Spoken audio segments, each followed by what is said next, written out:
যে শাশুড়ি হয়, ইয়া রাসূলুল্লাহ ইয়া হাবিবাল্লাহ, আমি তাকে গিয়ে বললাম বাড়িতে কি মাল আছে আমার রাসূল চেয়েছেন।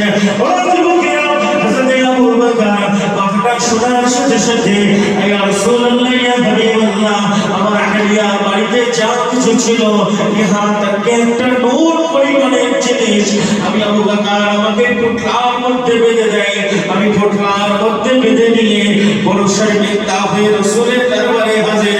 কাজী মদিনার জমিনে সাহাবা হুজুররা কত দান করে, আমি আবু বকরের দানটা বড় ছোট হয়ে যায়। এই আবু বকর শুনে রেখে দাও, জেনে রেখে দাও, তোমার বাড়িতে তোমার আব্বা আছে, তার জন্য কি রেখে এসেছো? ইয়া রাসূলুল্লাহ ইয়া হাবিবাল্লাহ, আমার বাবা আপনার কদমে কুরবান হয়ে যায়, আমি আবু বকর আপনার কদমে কুরবান হয়ে যাই। ইয়া রাসূলুল্লাহ ইয়া হাবিবাল্লাহ, আমি আবু বকর আমার বাড়ির জন্য আমার আল্লাহ আল্লাহর রাসূলকে রেখে এসেছি।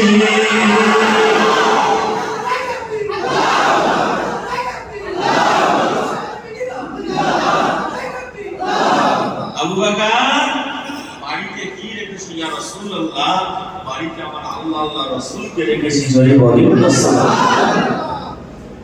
আমার নবী, আমার রাসূল জাহানের বাদশাহ সাইয়্যিদুল মুরসালিন শফিউল মুজনিবিন রাহমাতাল লিল আলামিন, নবী আমার সেদিন আওয়াজ দিয়ে বলেছিলেন আবু বকর, কি কথা শুনাই আবু বকর? হযরত ওমর ফারুক বর্ণনা করে সেদিন আবু বকরের কথাটা শুনে আমি আবু বকর আমি ওমর টুকরে টুকরে কাঁদতে থাকি। আল্লাহ দরবারে আবু বকর বড় হবে না তো আমি ওমর বড় হব। আল্লাহ দরবারে আবু বকর বড় নয় যদি আমি ওমর বড়। রাসূলুল্লাহ দরবারে আবু বকর বড় আমি ওমর বড়। ও যুবকেরা, আবু বকরের কোলে রাসূল মাথা দিয়ে শোয়া, পায়ের মধ্যে সে সাপ দর্শন করে। রাসূলের কষ্ট না হওয়ার জন্য আবু বকর বিষের আঘাত সহ্য করে, কিন্তু রাসূলকে ঘুম থেকে উঠাই নাও। কিন্তু এর মধ্যে পাওয়া যায় কোন আবু বকর রাসূলকে কিরকম ভালোবেসেছিলেন। নবী আমার রাসূল আমার মক্কার জমিনটা ছেড়ে মদিনার জমিনে চলে যায়। জিবরিল আমিন এসে হাজির, আসসালামু আলাইকা ইয়া রাসূলুল্লাহ, আল্লাহর হুকুম গিয়েছে আপনার মনের আশা ইয়াসরা মদিনাতে চলে যাবেন, আপনার হিজরতের আশা। ইয়া রাসূলুল্লাহ ইয়া হাবিবাল্লাহ, মক্কার জমিনটা ছেড়ে মদিনার জমিনে থেকে নিয়ে যান।